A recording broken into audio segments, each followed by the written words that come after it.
Olá, boa noite para você, seja muito bem-vindo, seja muito bem-vinda.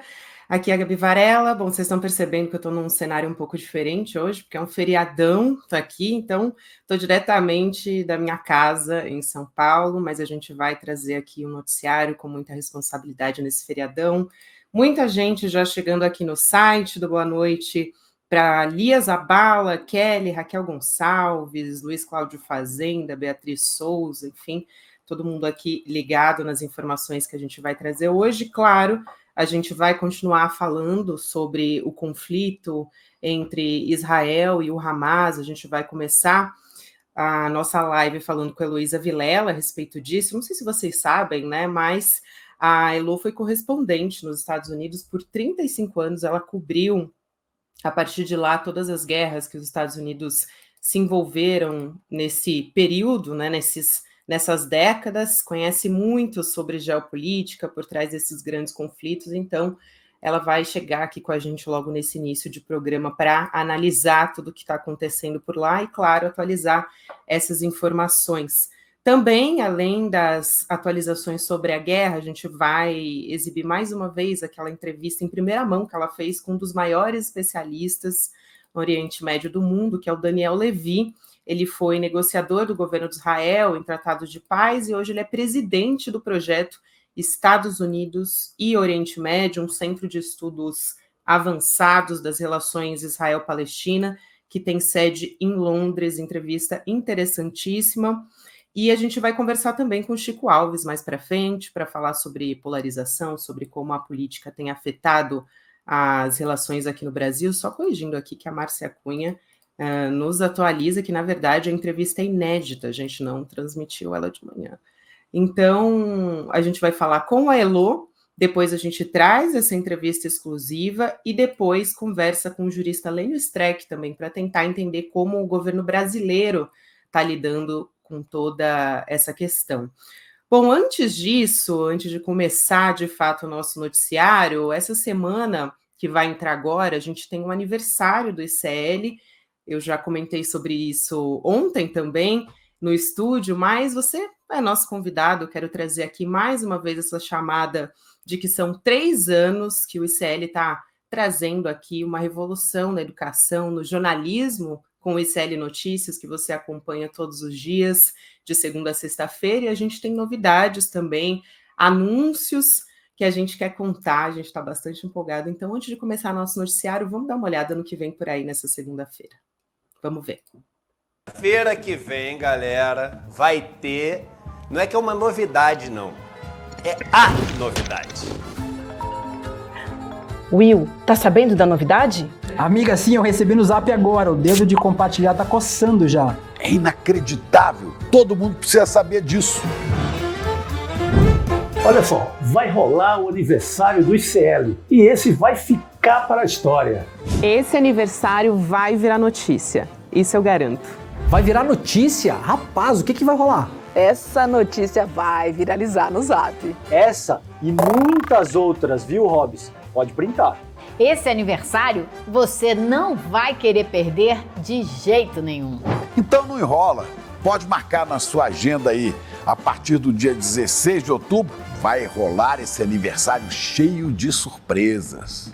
E no aniversário do ICL, você, da nossa comunidade, é convidado especial. Pode esperar. Como eu falei, vem muita coisa boa por aí.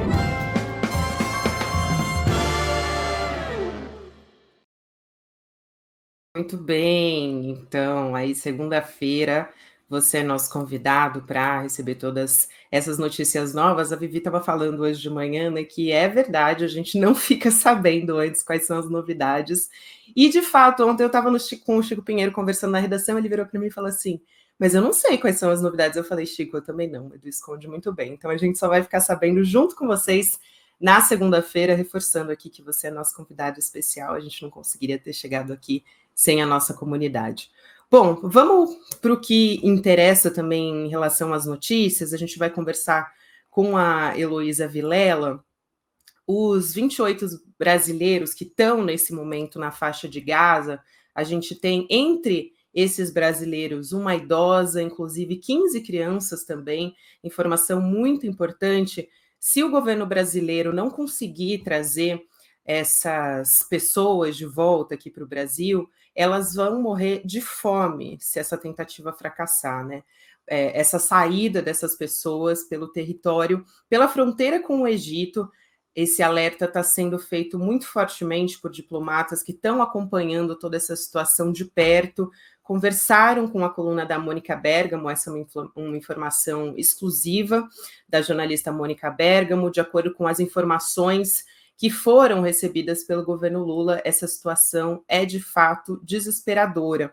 Inclusive, a gente tem informação de que o avião já decolou aqui do Brasil para tentar resgatar os brasileiros de Gaza, né? Então, o governo federal acionou uma aeronave da Presidência da República para tentar repatriar os brasileiros que estão na faixa de Gaza. Às 4h30 da tarde, ele decolou nessa quinta-feira com destino a Roma, na Itália, e aí vai ter que esperar uma autorização do Egito para fazer esse resgate. O Palácio do Planalto emitiu uma nota para dizer que a aeronave foi acionada em caráter de urgência na tarde de hoje, um avião Embraer 190, né, o modelo VC2, porque ele tem uma capacidade para 40 passageiros, e essa decisão a respeito de enviar um novo avião está acontecendo, claro, em meio a essas negociações do governo brasileiro, que tem atuado muito fortemente para resgatar os brasileiros nessa região. Vou chamar a Elô Vilela para conversar aqui comigo nesse feriado, ela que já está posicionada aqui. Elô, boa noite para você. Como é que está sendo aí essa... Está sendo, na verdade, muito rápida, né, essa ação do governo brasileiro para tentar trazer essas pessoas de volta, e preocupa realmente muito, não só o que os brasileiros estão vivendo, mas também todas essas pessoas na faixa de Gaza que podem morrer de fome, né? Com certeza, Gabi, boa noite para você, para todo mundo que nos acompanha nesse feriado. E uma coisa que a gente pode dizer com certeza, Gabi, é que o governo brasileiro colocou 100% de atenção nesse problema, seja para resgatar os brasileiros, seja para movimentar a ONU no sentido de conseguir algum tipo de alívio para as populações civis, mulheres e crianças, que é o foco do governo brasileiro. Mas, antes de mais nada, é 100% de investimento nessa negociação para retirar os brasileiros de Gaza. Você viu que o avião tinha ali aquela faixa verde e amarela, né? Aquele é o Aerolula, né? É o avião da Presidência da República, o avião do Lula, que cedeu, então, a presidência. Claro, né? Quem é que não vai ceder numa hora dessa? E o avião foi para, como você disse, para Roma, para esperar o desenrolar dessas negociações. A gente sabe também, eu conversei com o pessoal do Itamaraty hoje, que o ministro das Relações Exteriores, o Mauro Vieira, deu o pontapé inicial nessa negociação com o Egito, mas quem está tocando a conversa agora é o embaixador Celso Amorim, que é assessor especial de Relações Internacionais do governo Lula, trabalha ali no Palácio do Planalto, pertinho do presidente, e é ele que está fazendo essa negociação agora com o colega do Egito. E o ministro das Relações Exteriores está num avião agora, caminho de Nova York, para presidir a reunião do Conselho de Segurança da ONU, que vai amanhã ter uma conversa bastante difícil, sabe, Gabi? Porque eles vão discutir a situação assim, dos direitos humanos mínimos, básicos, né? A necessidade de parar com os bombardeios e de devolver os reféns, especialmente as crianças. Então, me parece que o governo Lula, o presidente em particular, foi muito feliz numa postagem que ele fez justamente focando nesse ponto, falando das crianças, dos civis, dos direitos humanos, dizendo que é assim, inaceitável ter crianças como reféns, e também é preciso haver a abertura da saída ali pelo Egito para que mulheres e crianças possam se retirar do território que está sendo assim fortemente bombardeado. Israel disse que foram 6.000 bombas nesses últimos 6 dias. É uma quantidade de explosivo inacreditável. A gente vê pelas imagens. Aí está a postagem do presidente Lula. Não sei se você consegue ler, mas eu acho que tem uma... Lu. Consegue? Porque tem uma frase dele que eu achei assim muito perfeita, Gabi, que acho que fala alto para o mundo inteiro. Ele diz: É preciso que haja um mínimo de humanidade na insanidade da guerra. Acho que ele não podia ter sido mais claro e mais perfeito, porque realmente o que a gente está vendo é uma insanidade completa. As imagens são assustadoras, a gente fica imaginando os civis, o que estão passando, como também as imagens que a gente viu do ataque do Hamas em Israel são horrorosas, então é tudo muito doloroso e tudo muito, acima de tudo, inaceitável, sabe, Gabi?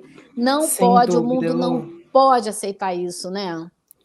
Não pode, e essa foi uma postagem que você diz muito bem, aí o presidente Lula tem se colocado muito bem desde o início desse conflito, inclusive, né, priorizando, se mostrando como um apoiador da paz e fazendo um apelo principalmente a respeito das crianças palestinas e israelenses, que têm sido alvo aí não só da guerra em si, como também das fake news. A gente vai falar isso também ao longo do programa, mas eu vou ler aqui, Elo, a nota completa, o apelo do presidente Lula em defesa das crianças palestinas e israelenses. Ele diz o seguinte na rede social: quero fazer um apelo ao secretário-geral da ONU, Antônio Guterres, e à comunidade internacional para que juntos e com urgência lancemos mão de todos os recursos para pôr fim à mais grave violação aos direitos humanos no conflito do Oriente Médio.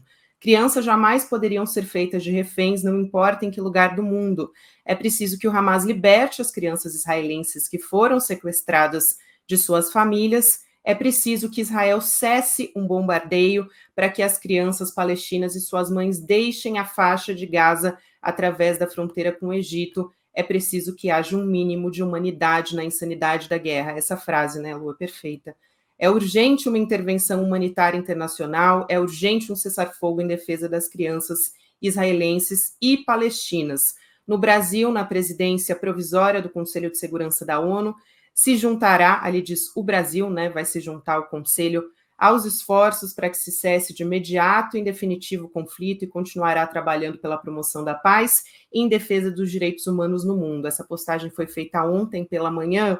Elo, é importante porque ele fala o quanto a tragédia afeta crianças israelenses, palestinas, então um sofrimento para as mães dos dois lados, né? Eu acho que ele tem muita sensibilidade em se colocar dessa forma e também abre um diálogo, que é essa reunião que vai acontecer amanhã, como você disse, né? Não vai ser uma reunião fácil não, Gabi, porque o Conselho de Segurança da ONU, como você sabe, tem 15 países, mas entre os 15 tem os 5 que são membros permanentes, e um deles, claro, é os Estados Unidos, e é um país que já declarou apoio incondicional a Israel e não tem feito o mesmo tipo de chamado à paz, de chamado à consciência da humanidade que o Brasil, por exemplo, que a China, por exemplo, estão fazendo. Então, vai ser uma reunião difícil, mas eu acho que o governo brasileiro já saiu com esse apelo ao Guterres e que foi muito bem recebido na comunidade diplomática. Então, o Brasil, por ser um país que tem tradicionalmente uma postura sempre pacifista, né? Sempre a favor da paz, sempre a favor do fim dos conflitos, tem aí, né, uma moral para chegar numa reunião dessa e discutir tudo isso. Mas não vai ser fácil, mas é essencial, é urgente, como ele diz, porque só aumenta, o número de mortos é cada vez maior e a situação é muito, muito perigosa mesmo.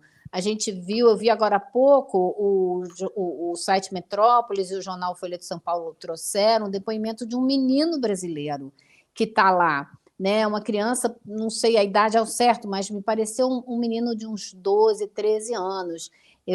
Tem até o nome dele aqui, Bader Munir Bader, e ele diz, numa gravação bem curta, se não conseguirem tirar a gente daqui, a gente vai morrer, a gente pode morrer. E ele é a voz de várias, milhares de crianças palestinas e de outros países que se encontram nessa situação e que precisam deixar a faixa de Gaza. Elo, a gente tem também informações que são, assim, trazem um pouco aos poucos, né, vai se desenrolando, a gente vai analisando os dados também, e a cara, né, dessa guerra também vai se mostrando ainda mais, né, desse conflito. Então, a gente tem informação, Metrópolis passou um pente fino nesses dados, mostrando que metade dos mortos na faixa de Gaza são crianças e mulheres. Isso de acordo com informações do governo palestino. Das 1.417 mortes confirmadas até o momento que essa reportagem foi publicada, 447 são crianças e 248 mulheres. Isso foi um balanço que foi divulgado pelo país, e a ONU ainda disse que pelo menos 340 mil moradores, habitantes que estão desabrigados na região por conta do conflito. E também a Cruz Vermelha, estou lendo aqui uma notícia no próprio site, né? Houve um alerta do diretor da Cruz Vermelha para a possibilidade dos hospitais em Gaza virarem um necrotério. Eu achei essa palavra muito forte, mas acho que dá também o termômetro do que pode acontecer em meio ao que a gente está vendo, né? Devido à falta de luz. Então, um trecho aqui que está, inclusive, em inglês, aqui diz o seguinte: a miséria humana causada por essa escalada é abominável, imploro às partes que reduzam o sofrimento dos civis. À medida que Gaza está perdendo energia, os hospitais perdem também, colocando em risco os recém-nascidos, incubadoras, os pacientes idosos que recebem oxigênio. E aí eles falam sobre tratamentos também, por exemplo, diálise que tem que ser interrompida, radiografia que não pode ser feita, porque sem eletricidade os hospitais correm, então, o risco, eles usam a palavra, né, de se transformar em necrotério. E as famílias em Gaza, segundo a nota da Cruz Vermelha, já enfrentam dificuldades no acesso à água potável. Nenhum pai quer ser forçado a dar água suja para uma criança com sede. Inclusive, era uma situação que já acontecia, né, em Gaza, Elu, a gente tinha 97% da água que era consumida pelos moradores de Gaza já era comprometida antes, e agora, então, imagino que a situação tem se deteriorado cada vez mais, né, bastante impactante essa nota da Cruz Vermelha. Pois é, a água não só é comprometida, como agora nem água tem. Né? Não tem eletricidade, não tem água, remédios. Você imagina que o suprimento de 3 semanas de remédio acabou em 3 dias, então você não tem como repor. Outra nota que foi muito preocupante foi uma declaração e uma nota da Organização de Alimentos da ONU. Né? O diretor, que não está mais em Gaza, ele saiu de lá porque não tinha como ficar, mas eles estão atendendo um número cada vez maior de pessoas nos abrigos que eles conseguiram organizar em escolas. Já são mais de 200 mil pessoas. E eles não terão nem pão para oferecer a essas pessoas amanhã, porque as padarias não estão mais conseguindo funcionar, não tem eletricidade, não tem como trabalhar. Eles não têm uma quantidade de água suficiente para dar a essas pessoas. Então, o grande medo dessas organizações da ONU, da Cruz Vermelha, é de que as pessoas em Gaza comecem a morrer de fome, que esse cerco mate as pessoas de fome. Quem não morrer no bombardeio vai morrer de fome. Então, assim, é dramático, não é nem um adjetivo adequado para o que a gente está vendo acontecer diante dos nossos olhos. Elo, é muito difícil, né? A gente tem até dificuldade de classificar de fato, porque é aterrorizante, assim. Cada vez mais a gente, conforme esse caso vai se desenrolando, a gente vai vendo como a situação está cada vez mais dramática, né? Israel vai continuar com bloqueios até, de acordo com o governo, né, até a devolução dos cerca de 150 reféns que estão nesse momento em poder do Hamas, e aí o país disse que não vai ter exceção humanitária no cerco na faixa de Gaza até que todos os reféns sejam libertados. Então, essa atitude que vai na contramão desse pedido que a gente comentou agora da Cruz Vermelha, que pediu passagem de combustíveis, inclusive para evitar, né, que esses hospitais colapsem, porque eles estão sobrecarregados em Gaza, e cada dia mais, Na verdade, a cada hora, né, que a gente vê um bombardeio acontecendo, tem pessoas que estão morrendo ali, elas estão sendo levadas a esses hospitais e eles não estão tendo condições de atender, né, Lô? É realmente Exatamente. surreal. Não, e você vê, né, como vai ser difícil essa discussão na ONU, porque se essa é a posição do Estado, do governo de Israel, que tem todo o apoio dos Estados Unidos, o secretário de Estado americano Antony Blinken esteve hoje em Israel ao lado do Netanyahu, sendo fotografado, cumprimentando, declarando total apoio.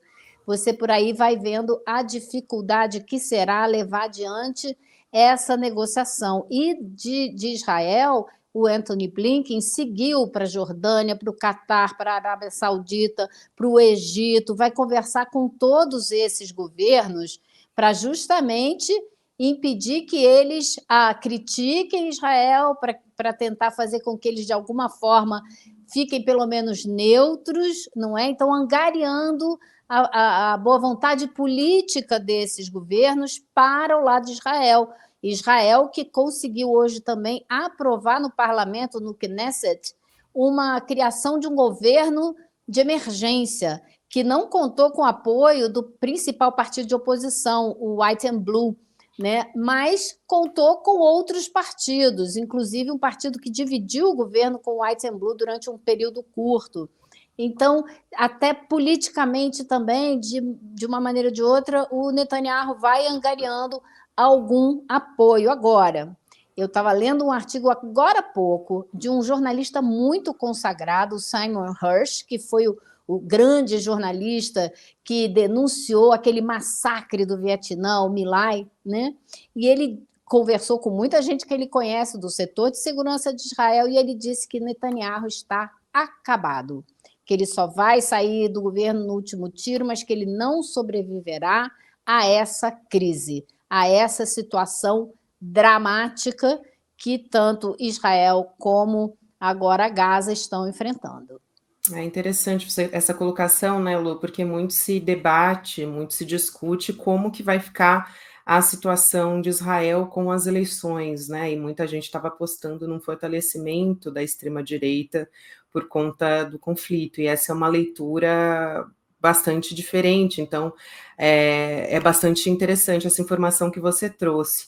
Elô, outra coisa que aconteceu hoje, que vale a pena a gente trazer aqui, foi que o governo da Síria acusou Israel de bombardear 2 dos principais aeroportos da Síria, né, na capital Damasco e também em Alepo, que é a maior cidade do país, que fica ao norte da Síria, e a TV estatal de lá informou que as defesas aéreas lá no país estão em ação para tentar repelir, para tentar impedir que outros ataques com caças aconteçam.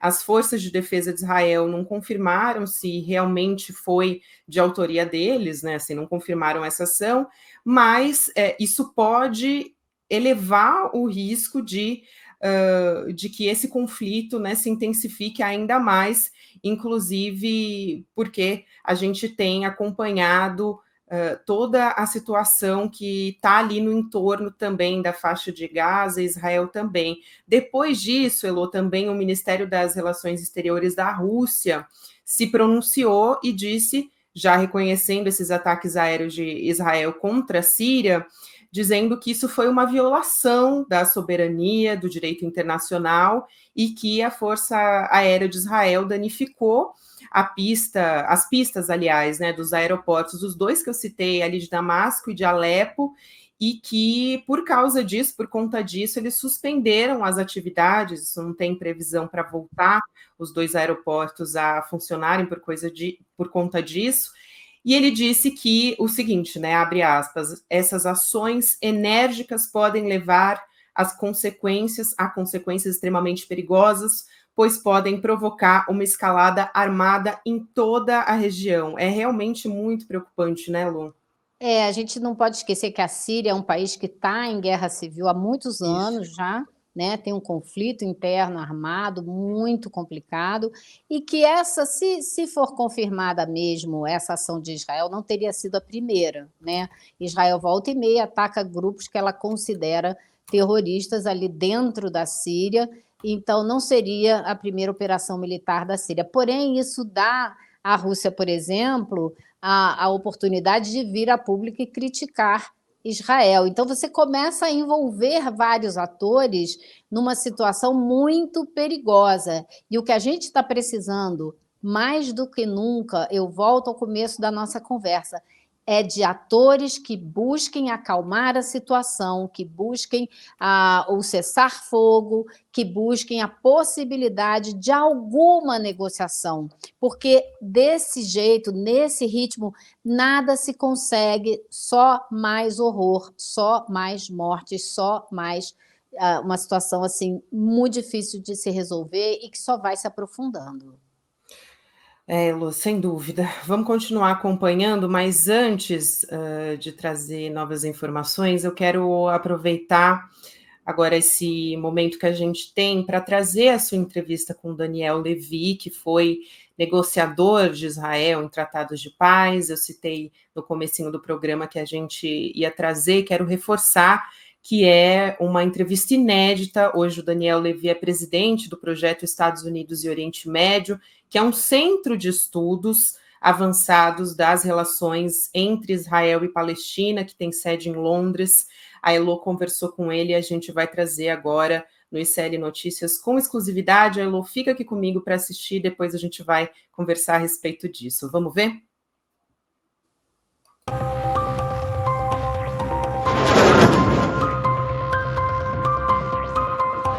O senhor escreveu um artigo em março desse ano, no qual disse que os palestinos são submetidos diariamente à violência. Palestinians are every day experiencing violence E seus direitos humanos básicos são pisoteados por soldados de Israel, polícia, colonos e milícia. everything combined. And you believe that what's happening politically inside E que a sociedade israelense está experimentando esse conceito do efeito bumerangue da colonização. colonization. Como vê tudo agora, depois do que aconteceu nos últimos dias? In the last few days. Agora existe uma grande frustração entre nós que tentamos chamar a atenção dos formuladores de política nos Estados Unidos e em outros lugares, inclusive em Israel, e dizer para eles que, se vocês negarem aos palestinos todo e qualquer canal para tratar da situação deles, se mantiverem os palestinos vivendo nessas condições e se a política e a diplomacia ou ações legais forem todos bloqueados como rotas, você sabe onde tudo isso vai acabar. Vai acabar na violência inevitável, vai explodir de volta na sua cara. E você viu o que aconteceu no fim de semana. O conhecimento de que podia ter sido evitado, que poderíamos ter feito política e chacoalhado as coisas para que as pessoas entendessem que enquanto os palestinos não tiverem segurança, os israelenses também não terão, aí talvez tudo isso poderia ter sido evitado. Porque as cenas da devastação cortam o seu coração e o que está acontecendo em Gaza não pode ser a resposta. Você abertamente declarar que vai cometer crimes de guerra contra os civis palestinos de Gaza. Então, infelizmente, estamos nessa situação. Mas temos que nos lembrar que a história não começa às 6 da manhã de sábado, com esse ataque. E as causas, na raiz desse conflito, nos trouxeram a esse ponto. E temos que voltar e tratar dessas raízes se quisermos sair disso de forma sustentável. O senhor foi assessor especial do governo de Ehud Barak. To the government of Ehud Barak. E também das negociações de paz no governo de Isaac Rabin. Negotiations under Yitzhak Rabin. Tenho que imaginar a vastidão de sua frustração, tendo participado das negociações de paz e vendo o que está acontecendo agora. Was there trying to negotiate peace to see what's happening now. So Como vê a possibilidade de qualquer negociação quando temos um país como os Estados Unidos? How do you see the possibility of any kind of negotiation now once we have a country like you just mentioned, the US, that Que, como você mencionou, deveria participar e trazer as partes para a mesa, estar comprometido, ter tomado totalmente um dos lados. country versus the situation of the Palestinians? Who is Quem vai abrir a porta para a negociação agora? to be open for negotiation now? Você pegou o ponto perfeitamente. Você sabe que o acordo básico de Oslo era que não seria perfeito.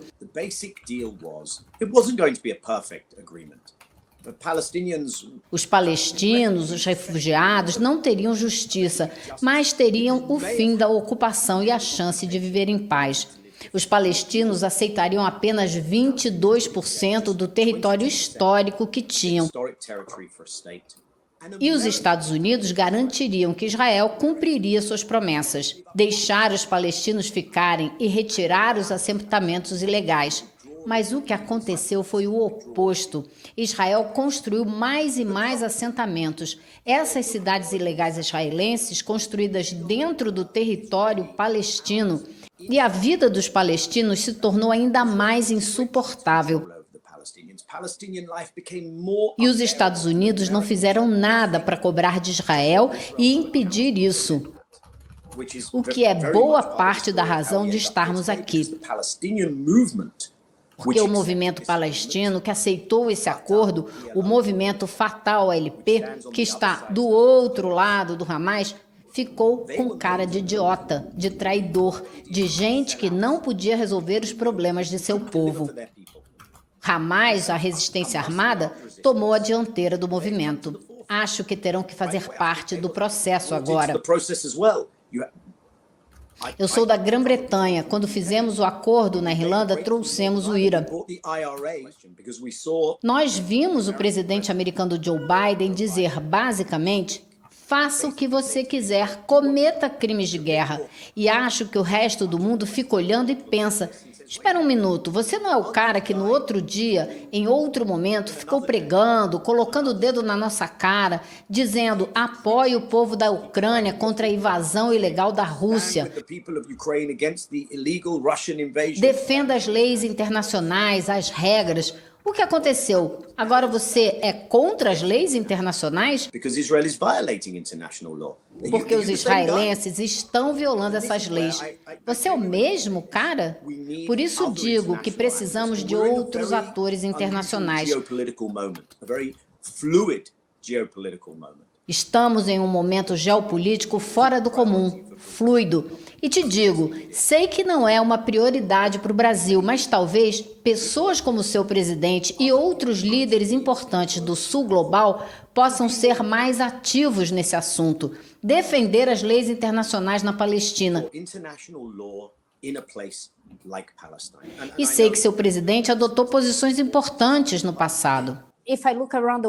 Se olho ao redor do mundo, não vejo outra saída a não ser ter o Sul Global, talvez liderado pela China, para tentar acalmar a situação e negociar algo. Mas vai ser muito difícil se os Estados Unidos mantiverem essa posição belicosa. If the US keeps this bellicose position. Esse é o problema. Os Estados Unidos mantiveram um monopólio desse assunto. Ninguém podia tocar essa situação. E fizeram algo curioso nos últimos anos.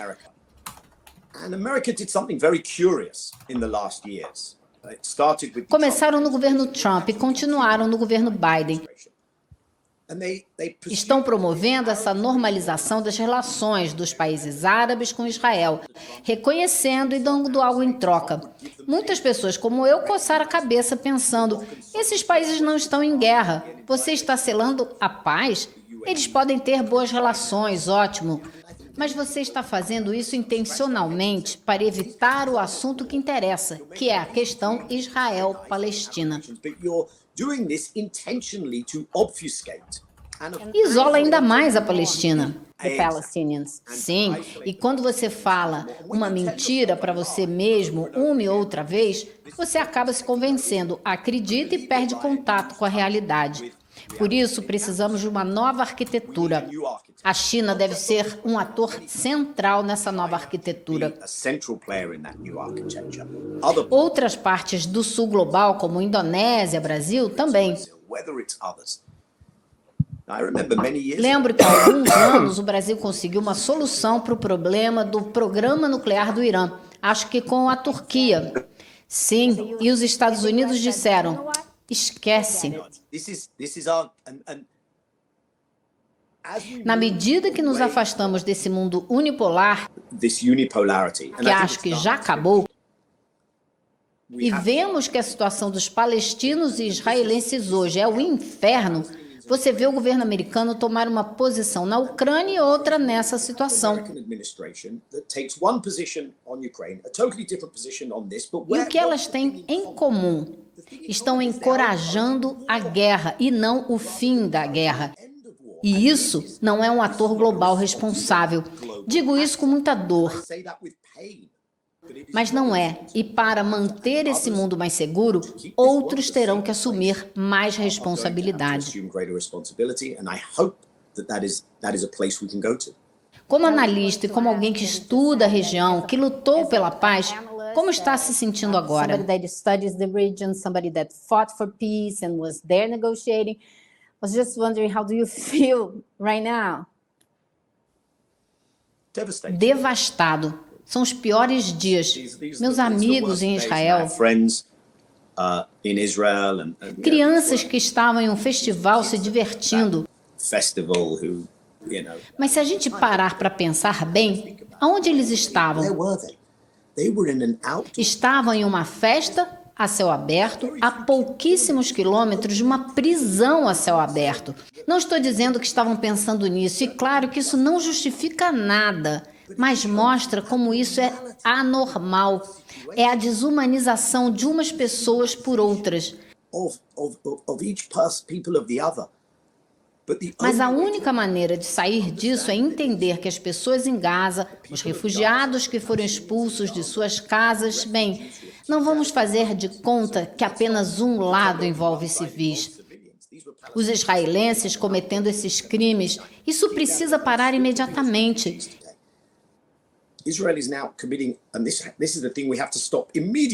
E precisamos respirar fundo, dar um passo atrás e reconhecer a humanidade mútua e construir uma solução política que dê igualdade a israelenses e palestinos, porque as organizações internacionais chamam o que acontece ali de apartheid e não podemos aceitar isso.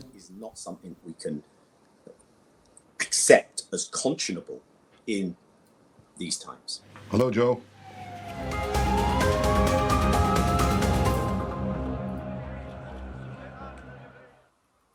Tá, então a dura, entrevista né? da Elo, sim, Elo, só reforçando aqui, né, foi uma entrevista com o Daniel Levy, que foi negociador de Israel em tratados de paz. Aliás, Gabi, eu queria deixar muito claro, porque ele fala coisas tão difíceis, Muito. que eu acho que é importante quem viu entender que ele, como a gente diz, tem um lugar de fala muito especial. Ele é judeu, ele foi assessor especial de 2 governos de Israel, do Ehud Barak e do Isaac Rabin, na época que ele estava negociando a segunda parte dos acordos de Oslo. Então, ele tem uma participação intensa dentro do governo. Agora não, teve. Então, ele conhece muito bem e ele sabe do que ele está falando e ele não está do outro lado, né? Ele não é um ativista palestino, pela paz que seja, não é. Ele é um judeu, um analista e que está pensando na humanidade. Acho que esse é o ponto-chave da fala dele. Importantíssimo você colocar isso. Teve uma frase dele que me chamou muito a atenção, né? Você pergunta como é que ele está se sentindo, como é que ele está vendo essa situação. Ele diz: eu me sinto devastado. E aí, ao mesmo tempo, a nossa audiência automaticamente, eu me identifiquei, você se identificou, todo mundo começou a comentar, eu também me sinto devastado vendo tudo isso. Então, reforçar a nossa posição, enfim, do ICL, deixar a nossa solidariedade para todas, né, as vítimas, todas as famílias que foram vítimas desses ataques do Hamas e também em Israel, é tudo muito doloroso, não existe vitória, não existe um lado vitorioso, todo mundo perde na guerra. Então, deixar muito claro essa nossa solidariedade, o quanto a gente também fica devastado assistindo a tudo isso, né, Lu? Não haverá saída com a brutalidade. Não haverá. Não existe saída por esse caminho. E ele fala muito, eu achei interessante, você traz uma questão geopolítica com ele, sobre como a China pode aparecer aí como uma mediadora, talvez, né, de um acordo de paz, e os Estados Unidos dificulta essa situação, porque continua com um posicionamento muito belicoso, né? Foi esse termo que você usou, e ele concorda também, né? Eles mantiveram o monopólio desse assunto por muito tempo, de acordo com o Daniel Levy, né? Queria te ouvir sobre isso também, Elô. Pois é, eles mantiveram o monopólio desse assunto e não resolveram a questão. Porque, né, quando foram feitos os acordos de Oslo, o objetivo era, tá bom, os palestinos vão aceitar 22% só do território que historicamente era deles, mas os Estados Unidos se comprometeram em fazer com que Israel cumprisse a sua parte do acordo. E não fizeram. E a ONU também não fez. Você viu alguma vez uma missão de paz da ONU em Israel, nos territórios palestinos? A gente nunca viu. Então, o mundo tem uma dívida com essa situação. O mundo tem uma dívida em resolver essa situação, né? Então, é isso que ele estava chamando a atenção. E nenhum governo americano fez o que deveria ter feito, pelo contrário, só houve uma radicalização cada vez maior da posição dos Estados Unidos em apoiar incondicionalmente o governo de Israel, seja ele, como é hoje, um governo considerado fascista, de extrema-direita, que se aliou, por exemplo, a uma extrema-direita. Ele trouxe para o ministério dele o Ben-Gvir, que já foi condenado por terrorismo em Israel. Ele é tão de extrema-direita que em Israel ele já foi condenado. Então, a gente também precisa deixar claro que existem muitas comunidades judaicas e grupos políticos judaicos que não concordam com nada disso que está acontecendo, como também existem milhares de palestinos que não se dizem seguidores do Hamas. Então, a gente está diante de dois extremos e que não conseguirão sair dessa situação se não houver uma pressão de organismos internacionais para resolver. E aí eu achei interessante a China, porque a China, da mesma maneira que fez com a guerra da Ucrânia, se manteve bastante neutra até agora, né? Pediu cessar-fogo, pediu a paz, pediu o caminho do diálogo, da diplomacia, muito semelhante à posição do Brasil. E acho que são dois países que talvez possam, sim, brigar por uma negociação, brigar por um movimento mundial em defesa da paz e a favor da negociação. Não acho que seria inimaginável, muito pelo contrário, acho que é necessário e são os atores que poderiam desempenhar esse papel. Muito bom, Elo, essa entrevista foi excelente para a gente entender melhor o conflito e me lembrou também, a gente está falando aqui sobre geopolítica, não sei se você viu, mas o João Miragaia, né, que está lá em Israel e ele é editor do site Conexão Israel, ele fez uma explicação e trazendo um pouco sobre como o Netanyahu não está confortável agora.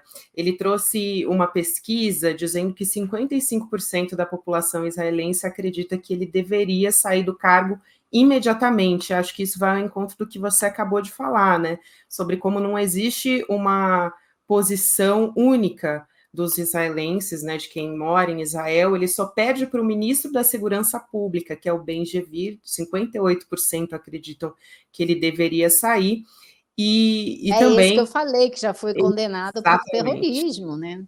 Perfeito. Agora, se a gente pensar, né, qual é o grande medo do inconsciente coletivo da sociedade israelense? É o medo que eles trouxeram do Holocausto, é o medo do extermínio. E se você tem um primeiro-ministro que falhou fragorosamente na defesa da segurança, que foi o que a gente viu no fim de semana passado, a posição dele fica muito frágil diante da sociedade israelense. E também tem a questão ali do Egito, né, principalmente com a retirada, com relação à retirada dos brasileiros de Gaza, e me parece, né, a gente teve ao longo do dia, na verdade, eu li diversas posições a respeito de como o Egito se mostra reticente, né, em abrir a fronteira para que não só os brasileiros, mas enfim, para que a gente está falando aqui do nosso caso, né, que é a prioridade do governo brasileiro que tem dialogado para isso. Mas me parece que eles estão com muito receio de abrir um corredor humanitário e acabar recebendo muitos refugiados ali no país, né? Então eles estão fazendo ali um cálculo, vamos dizer assim. Eu não sei, Gabi, eu não sei se eu diria isso, não. Eu acho que eles estão com muito medo dos bombardeios de Israel. Se não de houver um abrir acordo, e ser retalhado, você diz. se não houver um acordo com Israel para que essas pessoas possam sair, todo mundo fica com medo de reabrir a fronteira e levar bomba na cabeça. E aí, o que foi uma tentativa humanitária vira um outro desastre, porque as pessoas morrem. Então, é uma costura muito complicada, muito delicada. É complexo mesmo, e a gente teve até o momento, né? Eu já até comentei aqui sobre o avião que decolou para retirar, para tentar retirar, né? Porque a gente ainda não tem a confirmação de que isso realmente vai acontecer. Então, o Aerolula foi levado para resgatar os brasileiros. Essa foi a 6ª aeronave disponibilizada para a retirada dessas pessoas da zona de conflito. Mas hoje teve mais um grupo que desembarcou aqui no Brasil, né, Lô? 214 passageiros, e o país, inclusive, foi o primeiro a retirar os cidadãos da zona de conflito. Até agora foram esses 2 aviões, até domingo vão ser mais 4, e no total o governo brasileiro está esperando conseguir tirar 900 pessoas de Israel, nesse primeiro momento da operação, que foi chamada de Voltando em Paz, e tem 2.700 brasileiros que pediram ajuda para o Itamaraty para voltar.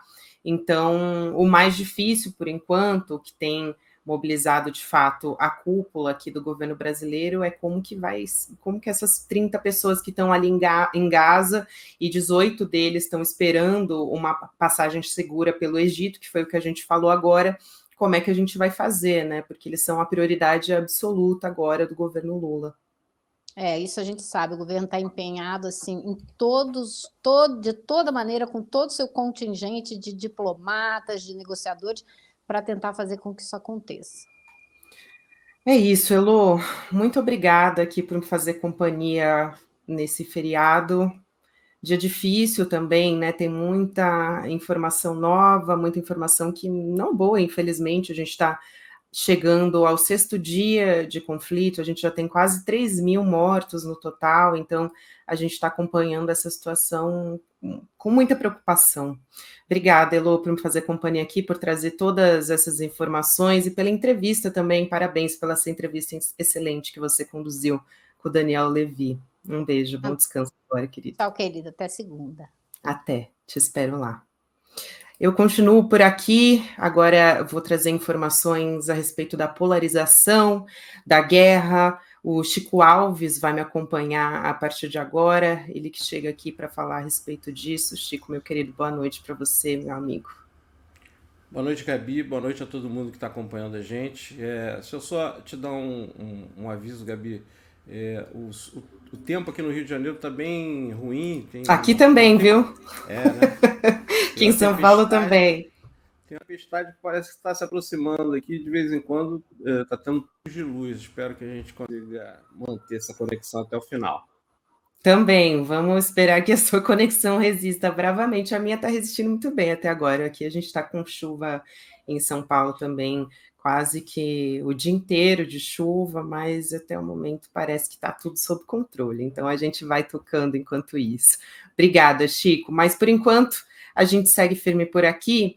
Quero começar esse assunto, né, com você. A gente vai tratar de vários aqui também, continuamos falando sobre a polarização, sobre a guerra também, que é guerra de informações. No Correio Brasiliense, a gente teve a informação de que o embaixador de Israel pediu apoio à oposição contra uma posição, abre aspas, branda, fecha aspas, do presidente Lula. Então, nos últimos 2 dias, a Embaixada de Israel no Brasil fez essa aproximação com deputados que integram um grupo parlamentar que é, né, a favor das relações entre os dois países, e as autoridades diplomáticas israelenses pediram para esses parlamentares que são, em sua maioria, bolsonaristas, né, que adotem decisões legislativas para declarar o Hamas como grupo terrorista. E a outra demanda é que esses congressistas manifestem, junto ao Ministério das Relações Exteriores, ao Itamaraty, a preocupação com essas declarações do Ministério sobre o que está acontecendo, né, esse conflito entre Israel e o Hamas em toda a faixa de Gaza. Agora, eu te pergunto, Chico, o que você achou desse posicionamento, visto que a gente tem acompanhado aqui, desde o primeiro momento, né, em que isso começou, no último sábado, o presidente Lula vem adotando uma posição de mediação desse conflito, né? Eu, pelo menos, tenho visto com bons olhos os posicionamentos do presidente Lula desde o início. Gabi, essa reunião, essa iniciativa do governo israelense, do embaixador israelense, a gente pode dizer que é uma iniciativa heterodoxa, né, no campo da diplomacia, porque a lógica nos faz questionar por que um governo vai tentar influenciar na opinião de outro governo e conversa com a oposição. Isso me parece uma estratégia um tanto quanto equivocada, né? Para dizer o mínimo, porque normalmente você conversa, mantém os canais diplomáticos com o próprio governo, aquele que você quer influenciar, ou que você quer negociar um outro tipo de posicionamento.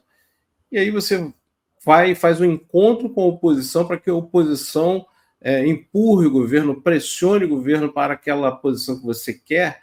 Acho, no mínimo, heterodoxa. Eu acho, na verdade, equivocada, né?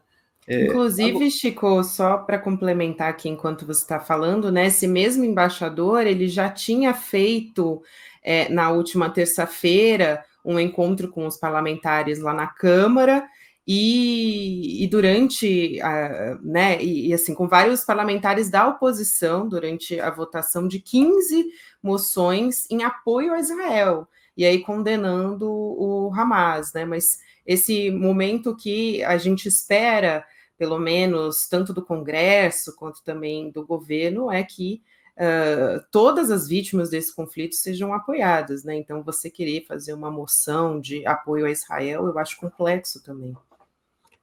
Então, essa estratégia já acharia equivocada se a gente estivesse vivendo numa situação política normal no país ou no mundo, né? Mas há alguns anos, a gente não está numa situação tranquila ou normal, né? Trivial no mundo. A gente tem uma extrema-direita que é absolutamente belicosa e sempre está do lado do que é mais violento, mais agressivo, né? E aí, se o embaixador de Israel vai conversar com essa turma, ele faz, eu acho que, o contrário do que se espera nesse momento de um diplomata, né? Porque nesses momentos mais cruciais, nesses momentos de maior tensão internacional, ou nacional ou internacional, que as autoridades, os políticos, os diplomatas têm que ter um sangue frio, tem que ter ponderação, foi uma palavra que a gente tem repetido muito aqui nas nossas conversas, né? Tem que ter ponderação, o cara tem que contar até 10 para não agravar a situação que já é dramática, né? A gente vai falando aqui, a gente vê as entrevistas que a Elo faz, os fatos que a gente está relatando o tempo todo, tudo muito, muito triste, né? Muitas vezes acima do que a gente imaginava que o ser humano pudesse proporcionar de tragédia, né, no mundo, e a gente vai vendo os fatos se sucederem de uma forma tão trágica, e aí pessoas que deveriam estar brigando, lutando, tentando fazer com que isso fosse amenizado, com que o mundo volte a um estado mais pacífico, menos belicoso, pelo menos, elas fazem o contrário. O bolsonarismo aqui trava uma guerra contra a racionalidade. Então, lá fora a gente tem essa guerra, Hamas e Israel, e aqui é o bolsonarismo travando uma guerra contra a racionalidade, que é a racionalidade que vai nos ajudar a resolver os problemas. A habilidade política de alguns, né, como Lula, por exemplo, tem tentado, falou muito bem sobre poupar a vida de crianças. Por que ele fala na vida de crianças? Para tentar aí tocar no humanismo de cada um, né? Ele chama por aí para ver se isso emociona tanto o lado do Israel quanto o lado do Hamas, para tentar botar panos quentes nesse conflito. Mas aí tem uma turma aqui, a extrema-direita, o bolsonarismo, que faz o contrário. Eles querem agravar os conflitos, querem agravar as discussões, tirar a racionalidade das discussões, para que a gente fique cada vez mais longe de uma solução sensata, né? Infelizmente, essa turma que o embaixador de Israel foi procurar, é lamentável. Você citou os bolsonaristas, né, Chico? E acho importante a gente trazer informação para quem não está acompanhando. As redes sociais, né, bolsonaristas e de extrema direita estão promovendo uma verdadeira caça às bruxas, né? Nesse momento, o que está acontecendo? Os bolsonaristas estão usando as redes sociais, sempre foi a principal ferramenta da extrema direita, né? E continua sendo. A gente vê, e mais essa ação, eles estão organizando uma lista de professores acusando que são pró-Hamas, né? Estão circulando um formulário pedindo nome, a instituição de ensino, né, a faculdade, o link do currículo Lattes desses professores e imagens, arquivos, enfim, conteúdos relacionados a esses professores. Foi um movimento que foi identificado por pesquisadores que já acompanham a extrema-direita nas redes sociais e que se aprofundou depois de quarta-feira, né, quando aconteceu, aliás, quarta-feira não, né, ontem, mas sendo mais específica, quando aconteceu aquele debate, era inicialmente um debate na PUC-Rio, com o Michel German, né, historiador, professor da UFRJ, pesquisador também, há muitos anos, ele é autor do livro O Não Judeu Judeu, e aí ele teve que deixar o encontro, na verdade foi uma decisão dele, né, um posicionamento em deixar o encontro, porque ele foi ali pressionado por alunos, né, uns estudantes que estavam promovendo uma tentativa de silenciamento, né, contra o professor, e aí ele disse o seguinte, né, quando aconteceu, não é possível acusar um professor judeu e sionista de apoiar o Hamas, foi o que ele falou. E aí o nome dele é um deles, também tem o nome da professora Mônica Hers, que foi mediadora do debate, ela tentou ali se posicionar também, achei que ela foi muito bem se posicionando ali naquele momento, porque ele estava sendo completamente atacado, e tem circulado fortemente nessas redes bolsonaristas, como distorcendo a situação, dizendo que eles são apoiadores de terroristas, né, Chico? O bolsonarismo é isso, né? O bolsonarismo é inimigo da lógica, do bom senso. A gente viu isso e, de uma maneira geral, o bolsonarismo é também a tática, incentivar pessoas que muitas vezes são tocadas pela emoção e não têm o entendimento total da situação que a gente está vivendo, e fazer com que empurrar essas pessoas para o confronto, para o conflito, né? Enquanto eles ficam lá nas suas redes sociais, no ar-condicionado, e insuflando essas pessoas a atacar, quando nesse momento, se já não fosse tão triste a gente ver essas cenas, tanto em Israel quanto em Gaza, de pessoas mortas, de casas destruídas, no caso de Gaza, vários prédios destruídos.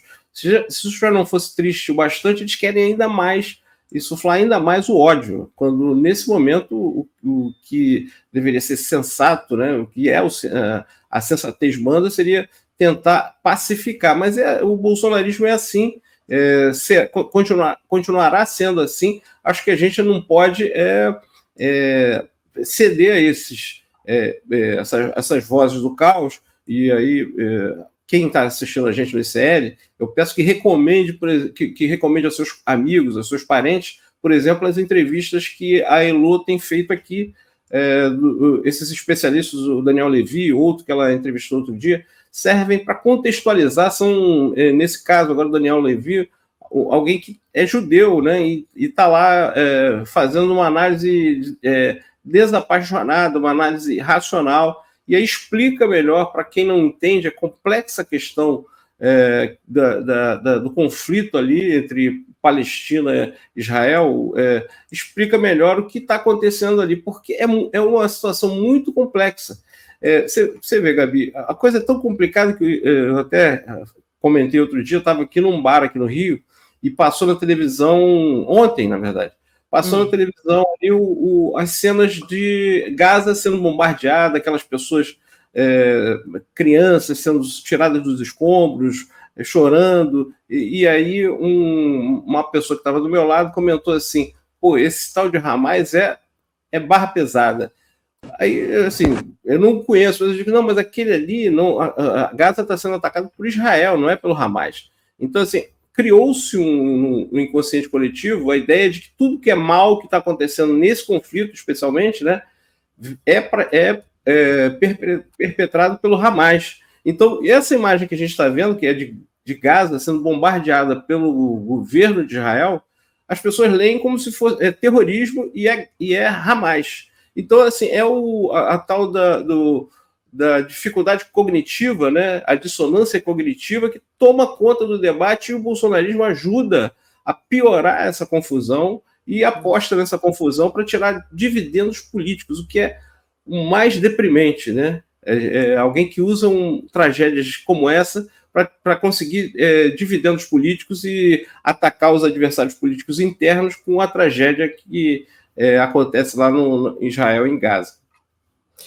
Exatamente, Chico. E tem também, falando a respeito de como isso está sendo tratado aqui no Brasil por parlamentares, né, e por parlamentares de extrema-direita, principalmente, mas tem sido feito um movimento também por parte de um senador, o Carlos Viana, do Podemos, lá de Minas. Ele apresentou um requerimento, essa é uma informação do Radar, da revista Veja. Ele apresentou um requerimento para uma audiência pública na Comissão das Relações Exteriores e Defesa Nacional, com o chanceler Mauro Vieira, né, e o assessor especial da presidência, que é o Celso Amorim, e ele está cobrando uma posição enérgica contra o Hamas. O Brasil e Israel, a gente sabe, né, tem uma relação próxima, vamos dizer assim, e até o momento que ele está dizendo, né, o país não foi firme ao condenar o acontecimento, foi o que ele falou, o senador Carlos Viana, foi uma aspa dele, essa, só para esclarecer aqui, né, dizendo que Brasil e Israel têm uma relação de amizade muito grande. De fato, tinha uma relação de amizade muito grande quando o ex-presidente Jair Bolsonaro, né, e Benjamin Netanyahu, o ex-presidente mostrava um apoio, e a gente sabe que não teria nenhum tipo de cuidado, de cautela ao apresentar seu posicionamento num momento como esse, né? Mas agora a gente está lidando com um Ministério das Relações Exteriores que está buscando por uma mediação de conflito, né? Por paz. Esse é o posicionamento do governo federal desde o início do governo Lula. E o Carlos Viana certamente está aí tentando tirar dividendo político dessa tragédia, né? Então, a gente lembra, na época da pandemia, quando alguns governadores foram flagrados, até que no Rio de Janeiro, o Wilson Witzel foi empichado porque ele desviou dinheiro que ia para a saúde na época da pandemia, e aí por isso ele foi empichado, ou seja, era alguém que estava tentando lucrar com a tragédia. nesse caso, o lucro é diferente, não é o lucro em dinheiro, mas assim, tem um setor, a extrema-direita está tentando tirar lucro político dessa tragédia lá em Israel e em Gaza. E, como sempre eu gosto de fazer, Gabi, eu queria sempre chamar a atenção do papel da imprensa nessa discussão. Uhum. A imprensa tem que ter muita responsabilidade quando chama alguém para uma entrevista ou alguém ou quando faz a chamada de uma declaração de um político ou outro, porque eu tenho visto assim, veículos que são antipetistas, claramente, não se declaram como tal, porque talvez tentem passar a ideia de que são imparciais, mas claramente é só ver o dia a dia deles no noticiário, que são antipetistas, que estão utilizando esses políticos bolsonaristas para indiretamente tentar desgastar o governo. É simples assim. Então, a gente tem visto aí em alguns sites e ouvido em alguns programas a fala, assim, as falas mais disparatadas sem que o jornalista faça o que lhe é obrigação, que é contextualizar e contestar as mentiras que são ditas. Então, a gente chegou ao ponto de um site trazer, para opinar nesse assunto, o padre Kelmon. Agora, você imagina que... Inacreditável, né, Chico? Pois é, você imagina que tristeza que é. A gente vê, você falou, em quase 3 mil mortos, pessoas que estão prestes num território, confinados num território, prestes a morrer de fome, de sede, hospitais que estão prestes a se transformar em necrotério, e veículos de comunicação aqui no Brasil têm a coragem de chamar para opinar sobre uma questão tão traumática como essa, uma figura como o padre Kelmon. Então, assim, eu acho que a imprensa colabora para essa confusão bastante. A gente tem que lamentar isso, infelizmente, já que nós, jornalistas, criticamos a todos, a imprensa é a instância de crítica da sociedade, né? Todo mundo vê assim, o leitor, o público, espectador e leitor nos vê assim. A gente também não pode deixar de criticar a própria imprensa, né? Então, e nesse caso, num caso de guerra, a imprensa joga a opinião pública, talvez mais do que em outros, em eleições, em guerra, a imprensa joga a opinião pública para um lado ou para outro, colabora para ajudar nós contra eles, né? Exatamente, fica uma simplificação de uma questão complexa, como se a gente estivesse vendo um filme de ação, um filme de guerra, e não é.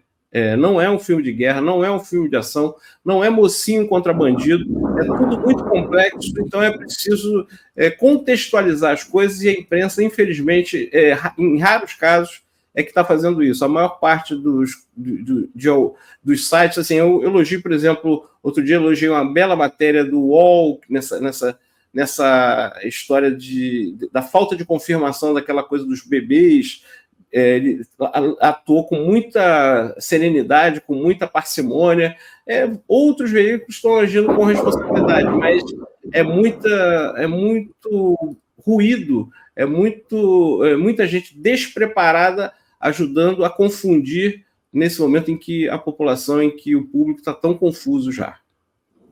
Nossa, Chico, é muito importante você trazer isso. Só fazer um parênteses aqui para quem está nos ouvindo, né? E está ouvindo trovão aqui. Tá uma chuva muito forte em São Paulo, mas está tudo bem, tá, gente? Vou continuar seguindo aqui, eu e o Chico Alves, né? Vamos ver até onde a gente consegue se segurar aqui com essa chuva. Aqui no Rio, com 2 trovões.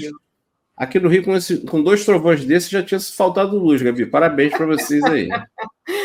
Não vamos falar muito, não vamos elogiar muito, porque a gente sabe que também aqui é difícil. Mas, Chico, você trouxe essa ponderação a respeito da responsabilidade da imprensa, e eu acho importantíssimo também a gente falar sobre as informações que não confirmadas, né, de que o Hamas teria decapitado ali 40 bebês num ataque a um kibbutz em Israel. A Folha de São Paulo, com o repórter Igor Giello, deu uma informação, uma atualização a respeito disso, de que o governo de Israel divulgou as fotografias desses bebês que foram mortos num kibbutz durante o ataque do Hamas no último sábado, e de fato eu entrei aqui nas redes sociais oficiais do governo de Israel, e essas imagens estavam lá, inclusive imagens assim bastante chocantes, até as redes sociais, acho que a gente não pode se isentar de dizer, né, o quanto as redes sociais têm a responsabilidade também de fazer um filtro em relação a essas imagens de guerra, porque é o horror pelo horror, né? A gente tem acompanhado e sabe que a situação é bastante grave, mas a gente tem que tomar muito cuidado com o que tem sido compartilhado nas redes sociais. A Folha, inclusive, recebeu 3 dessas fotografias mostrando bebês degolados, ou seja, imagens muito fortes, com os corpos calcinados.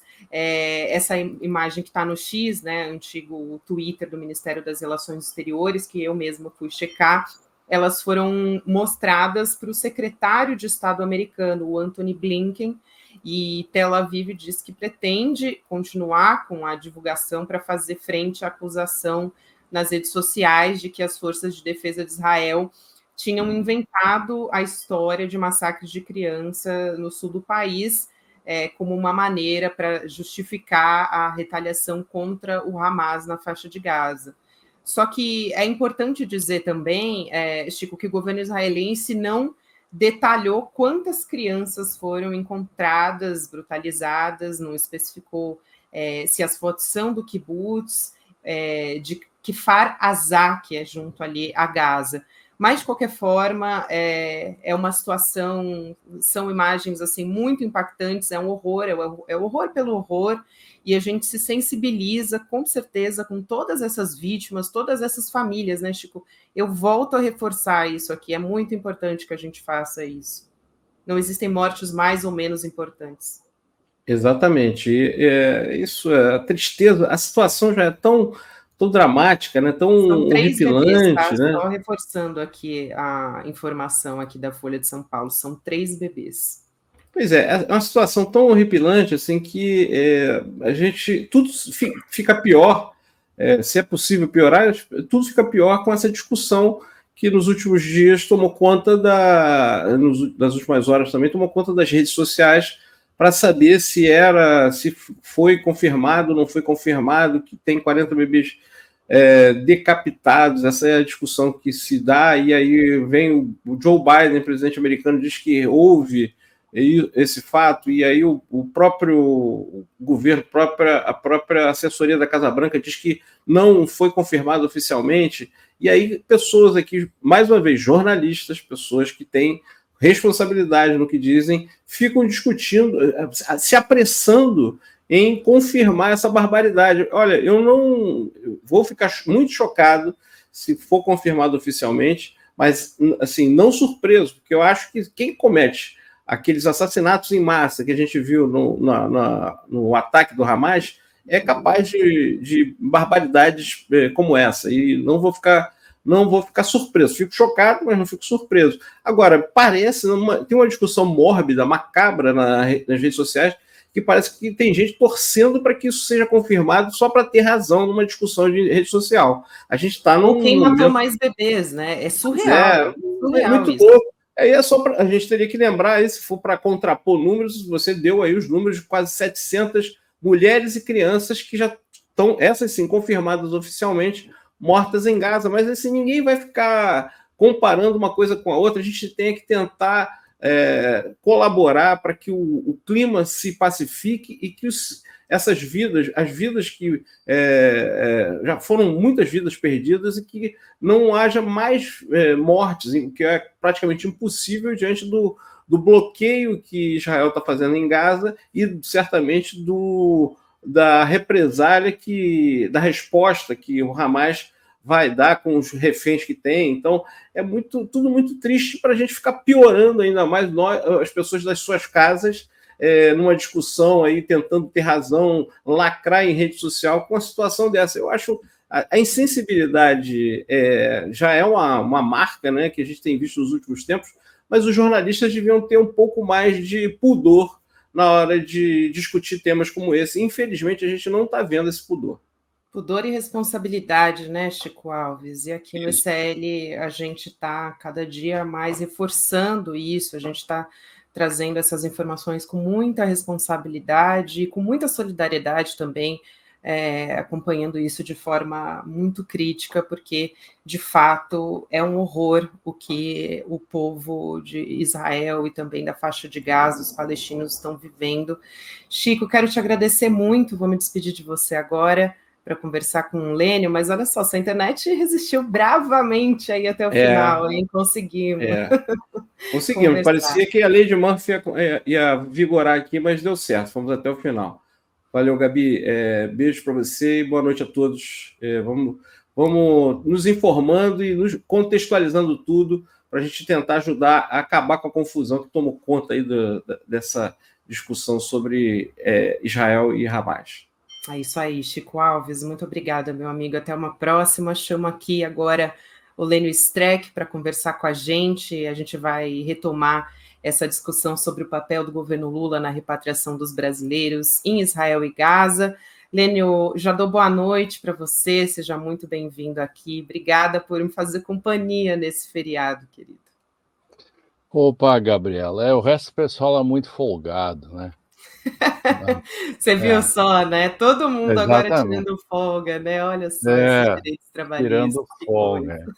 Mas o Lula, o governo, num primeiro momento um pouco claudicante, né? Por causa dessa questão ideológica que tem, né? É terrorista, não é terrorista, enfim, né? Que é uma coisa... todo mundo sabe que o Hamas é terrorista, então não adianta ficar passando pano nisso. O resto é outra discussão, né? Vamos partir dessa premissa. E o governo começou a se recuperar bem, né? O Lula virou até prefeito. Antes de você fazer seu comentário, posso só trazer uma atualização que acabou de sair na rede social do presidente Lula? Vou pedir para a nossa produção colocar aqui na tela.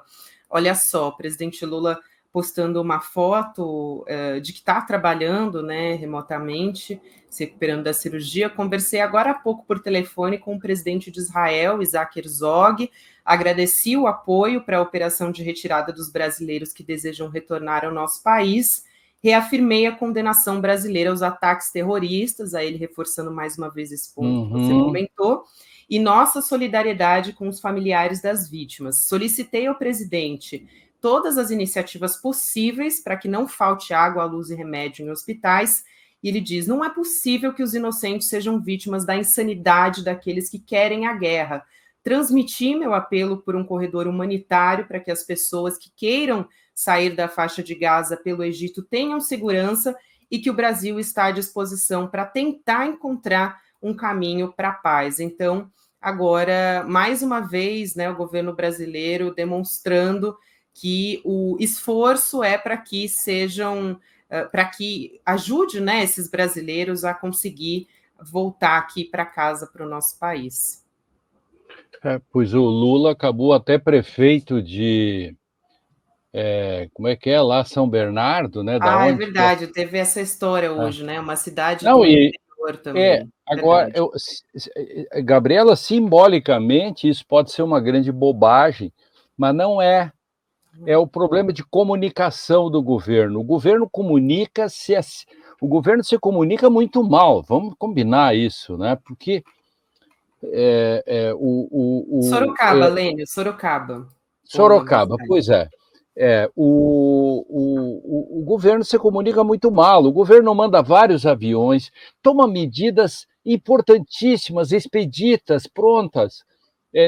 Olha, nenhum governo do mundo foi tão solidário e pronto para fazer. O Lula oferece seu próprio avião, o avião presidencial.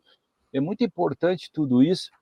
E aí tem vários desses caras que pediam a morte do próprio Lula durante a campanha, estavam lá em peregrinação com bispos e pastores, etc., que cobram uma fortuna para levar esse povo para lá, para botar papelzinho, para pegar óleo para pegar água do Jordão, vender para esse povo todo, né?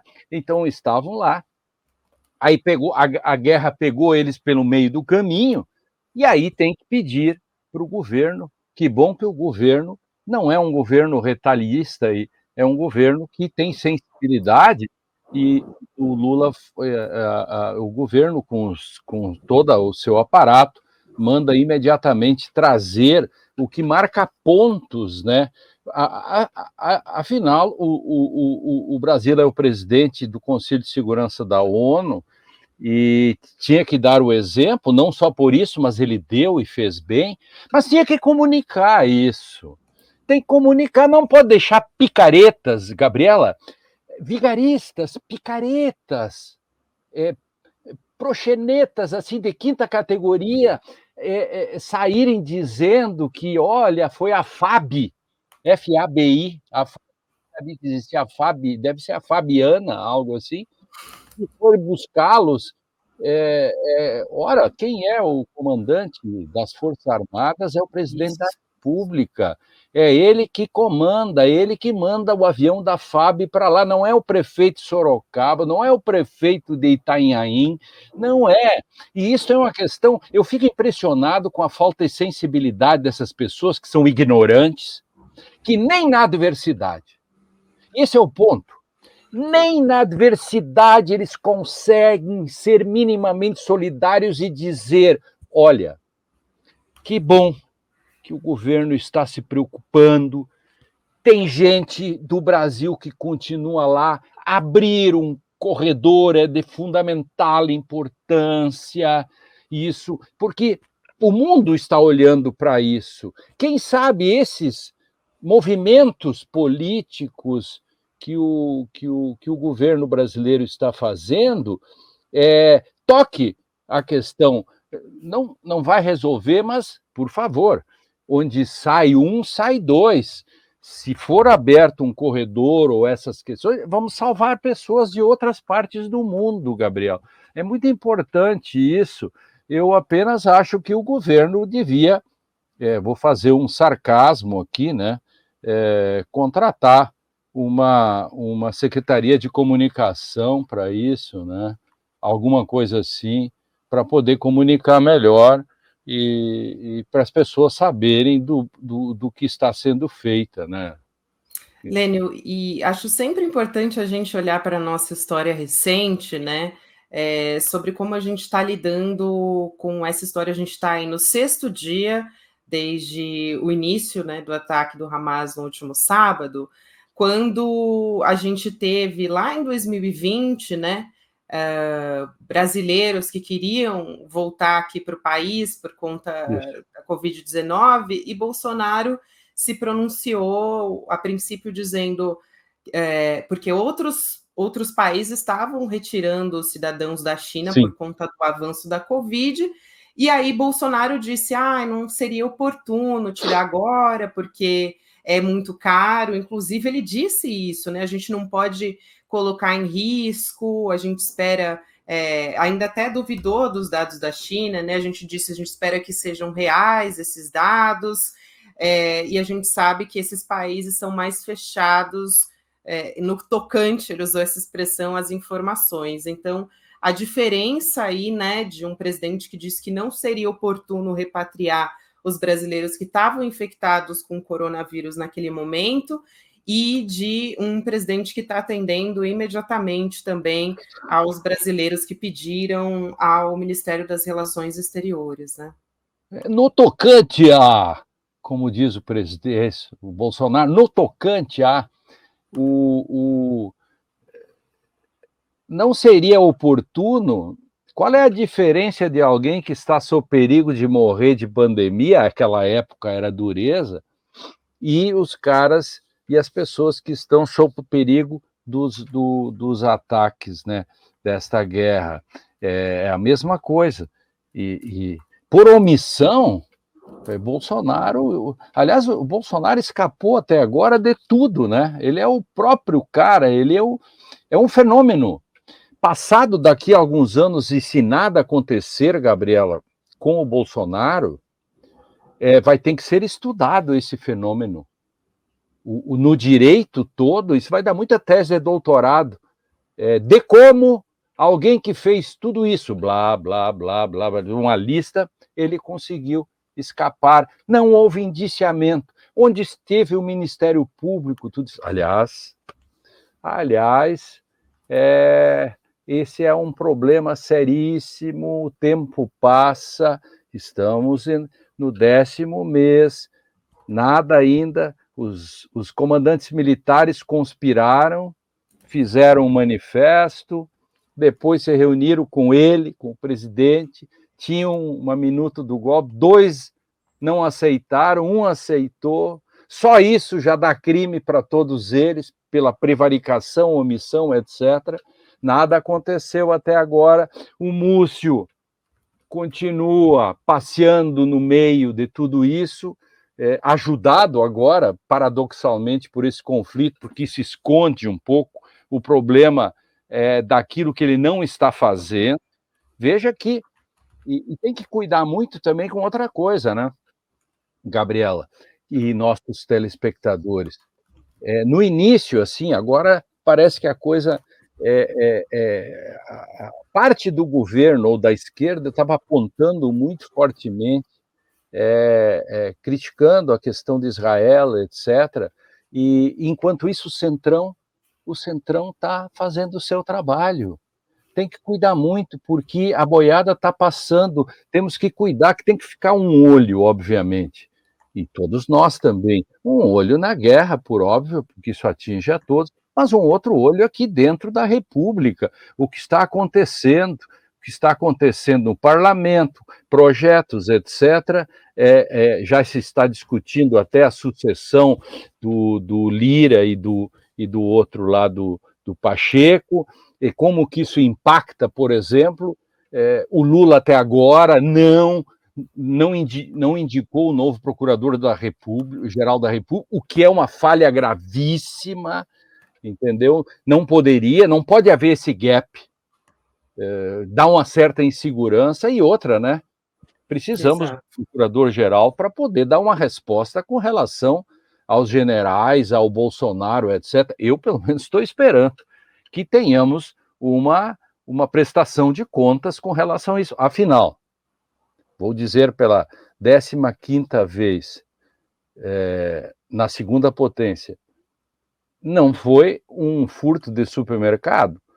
Nós tivemos uma tentativa de golpe ali, em 8 de janeiro, isso foi verdadeiro. Exatamente, Helênio. Muito importante a gente sempre reforçar, a gente está fazendo sempre aqui, você também, no ICL Notícias. Quero te agradecer aqui pela companhia nesse feriado, né? Não é fácil, ainda mais toda essa audiência maravilhosa que está acompanhando a gente. Então, deixo meu abraço para você. Agora, bom descanso, Lênio. Até uma próxima, querido. Valeu, Gabriela. Até segunda-feira ou antes em edição extraordinária. É isso aí. A gente está sempre à espreita. Tem informação, Lênio volta aqui com a gente. Valeu. Até mais, tchau, querido. Tchau. Bom, eu aproveito aqui esse final da live para atualizar as informações do conflito entre Israel e o Hamas e a faixa de Gaza. A gente teve informação agora da Human Rights Watch de que Israel confirmando que utilizou fósforo branco em operações militares em Gaza e no Líbano, colocando civis em risco de ferimentos gravíssimos e de longo prazo. O fósforo branco é uma arma que causa queimaduras terríveis, pode incendiar casas, e o uso desse fósforo branco também em áreas povoadas é ilegal. O professor Bruno Uberman, que eu conversei no podcast Em Detalhes, que vai ao ar todos os dias na programação do ICL Notícias, às 10h30 da manhã, já tinha feito essa denúncia. O Bruno, que é professor de Relações Internacionais da PUC de São Paulo, e agora a gente tem essa confirmação da Human Rights Watch, o que também é muito preocupante. E, junto a isso, também a gente tem a denúncia, né, informação exclusiva do repórter Jamil Chad, do portal UOL, de que os governos estrangeiros estão recebendo sinais de uma potencial invasão terrestre em Gaza, o que poderia deixar o conflito ainda mais letal. Essa é a nossa principal preocupação, de todo mundo, na verdade, que está acompanhando essa situação. Diplomatas estrangeiros receberam hoje, de acordo com o Jamil, sinais suficientes para sugerir que Israel está se preparando, de fato, para uma invasão terrestre na faixa de Gaza, depois de atacar a população local nos últimos dias. Essa informação foi coletada por serviços de inteligência, está circulando também em algumas das principais potências mundiais. Esses dados ainda não foram confirmados por Israel, mesmo que os governos de várias partes do mundo, inclusive, estejam acelerando a retirada das pessoas, né, da região, como tem feito o governo brasileiro, o presidente Lula, antes que o cenário se agrave e se concretize de fato esse ataque por terra, né? Informação do UOL indicando realmente o temor da região de que Israel esteja de fato mobilizando o apoio de aliados para entrar numa guerra terrestre nas próximas horas ou nos próximos dias. A gente aqui no ICL vai continuar acompanhando. A Vivian Mesquita volta amanhã às 8 horas da manhã, também nessa emenda de feriado, para trazer todas as informações a respeito da guerra para você que nos acompanha.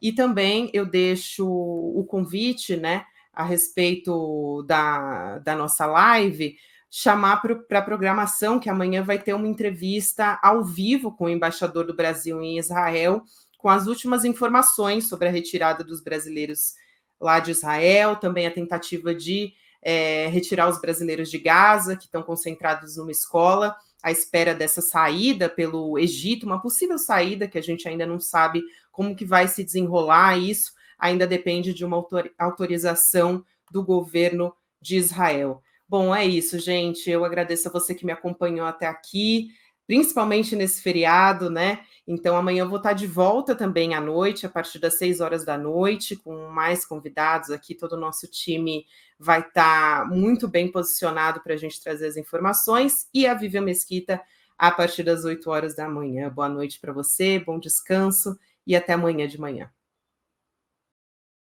Olá, pessoal. Meu nome é Suzy Pisa, eu sou filósofa, formada pela Unicamp. Atualmente eu sou professora da Universidade Federal do ABC, atuo na linha de ética e política e gravei um curso para o Instituto Conhecimento Liberta, que está disponível na plataforma, sobre a filósofa Hannah Arendt. Hannah Arendt é, sem dúvida, uma das grandes pensadoras do século XX, de fundamental importância não só para a filosofia, mas para as ciências humanas de maneira geral.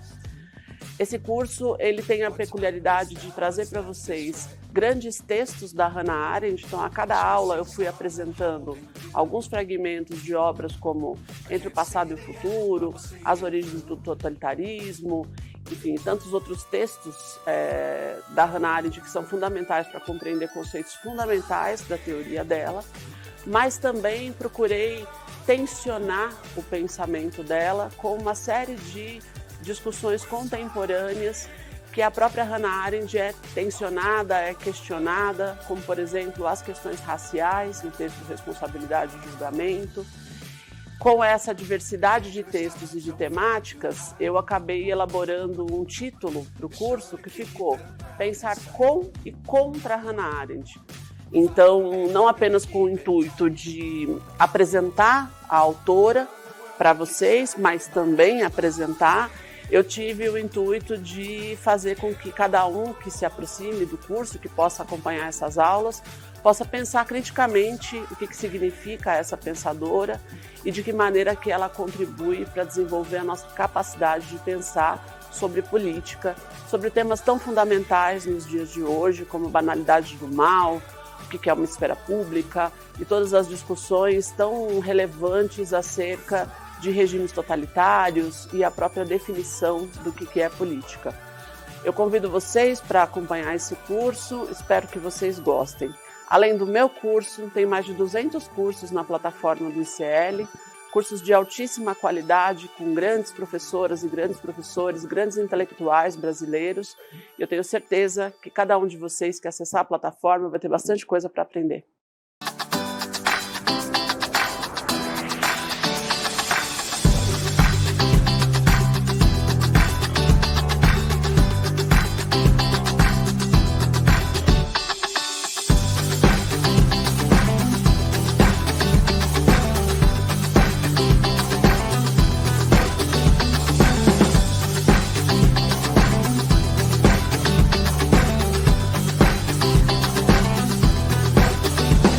liberdade de expressão é o preceito fundamental que organiza a nossa República Federativa. É um valor constitucional que deve ser respeitado, porque sem a liberdade de expressão e, sobretudo, sem a liberdade de imprensa, não existe o adequado funcionamento daquilo que a gente chama de nação. Contudo, ao longo dos últimos anos, sobretudo sob a égide do bolsonarismo, as pessoas passaram a confundir liberdade de expressão com a liberdade de praticar crimes. A liberdade de expressão, ela não compreende a prática de crimes. Com isso bem estabelecido, fica evidente que respeitar a liberdade de expressão, principalmente quando aplicada para a liberdade da imprensa, é absolutamente fundamental para que a gente tenha o bom andamento da República e que a gente consiga manter os valores que sustentam o nosso Estado democrático de direito.